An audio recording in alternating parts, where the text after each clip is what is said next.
क्या डैड, आपने तो मुझे डरा ही दिया। अवनी, ये देखो मैं क्या लाया हूँ।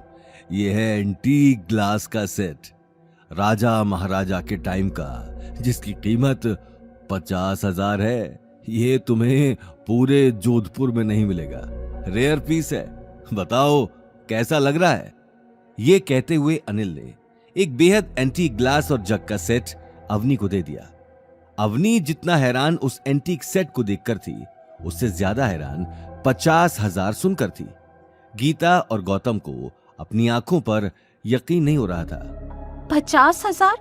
लेकिन डैड, आप इतने पैसे लाए कहाँ से?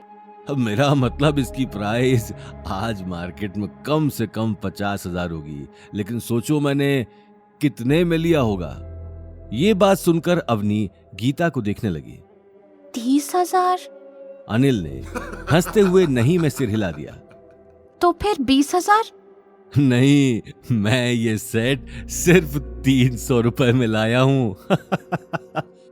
ये बात सुनते ही अवनी और गीता हैरानी से उस ग्लास के सेट को देखने लगे। अवनी को अब अपनी आंखों पर यकीन नहीं हो रहा था। सच में तुम इसे 300 में लेकर आए हो? देखकर तो बहुत महंगा लग रहा है। मैं तो असली ही समझी थी।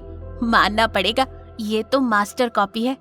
हाँ, तुम्हारी ही तरह कोई इसे देखकर नहीं कह सकता कि ये नकली है। मैंने खरीदने के बाद भी कुछ लोगों को दिखाया, लेकिन कोई पकड़ नहीं पाया। गौतम भी ग्लास उठाकर ध्यान से देखने लगा। ये सेट अभी भी पूरा नहीं है। मैंने उस एंटीक मार्केट के शॉपकीपर से पूछा। उसने मुझे कल वापस आने को कहा है। कल बाकी बचे 2 ग्लास भी आ जाएंगे, उसके बाद ये सेट पूरा हो जाएगा। डैड, मुझे नहीं लगता कि आपको वापस उस मार्केट में जाना चाहिए। हाँ डैड, गौतम ठीक कह रहा है। उस मार्केट में बहुत सारे चोर उचक्के भी घूमते। कहीं आपको कुछ हो गया? डोंट वरी अवनी, कुछ नहीं होगा मुझे। देखो ना, आज भी तो सही सलामत आ गया। और फिर मैं नहीं चाहता कि वो बचे हुए 2 ग्लास कोई और ले जाए। तुम तो जानती ही हो कि मुझे एंटीक चीजों का कितना शौक है। ये बात सुनते ही अवनी गौतम को देखने लगी। ठीक है, लेकिन कल आप अकेले नहीं जाएंगे। कल गौतम भी आपके साथ जाएगा। गौतम, तुम प्लीज डैड का ध्यान रखना। मुझे इस तरह के मार्केट के लोगों पर भरोसा नहीं है। हाँ अपनी। गौतम ने तुरंत हामी भर दी और मुस्कुराकर अनिल को देखने लगा। अनिल को कहीं ना कहीं गौतम के साथ जाना पसंद नहीं था, लेकिन अवनी की बात के आगे वो कुछ कह नहीं पाया। देखते ही देखते रात हो चुकी थी। अगली सुबह गौतम को अनिल के साथ जाना था, इसलिए गौतम अपना काम जल्दी ही खत्म कर सो गया। सुबह अवनी ने ऑफिस जाते हुए अनिल और गौतम को ओल्ड सिटी एंटीक मार्केट छोड़ दिया। मार्केट में पहुंचते ही गौतम चारों तरफ लोगों की भीड़ और शोर शराबा देखने लगा। अब वैसे देखा जाए तो राजस्थान का जोधपुर जिला अपनी बहुत सारी खूबियों के लिए मशहूर था। जोधपुर में घूमने के लिए बहुत सारे ओल्ड मार्केट थे, बहुत सारे फोर्ट भी थे, जो आज भी वैसे ही दिखते थे जैसे आज से 100 साल पहले दिखते होंगे। यहाँ की दीवारों का रंग रात होते होते इस कदर निखर जाता था कि देखने वाले की आंखें एक पल के लिए वहीं थम जाती थी। इसलिए इसे ब्लू सिटी भी कहा जाता था।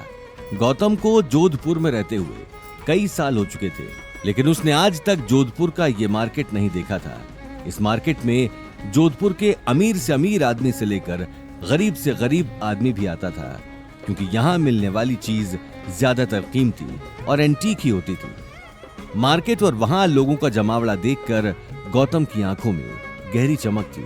वो कभी आते जाते लोगों के हाथ में सामान देखने लगता, तो कभी उसकी नजर उन दुकानदारों पर चली जाती जो अब तक अपने ग्राहकों से रेट के लिए लड़ रहे थे।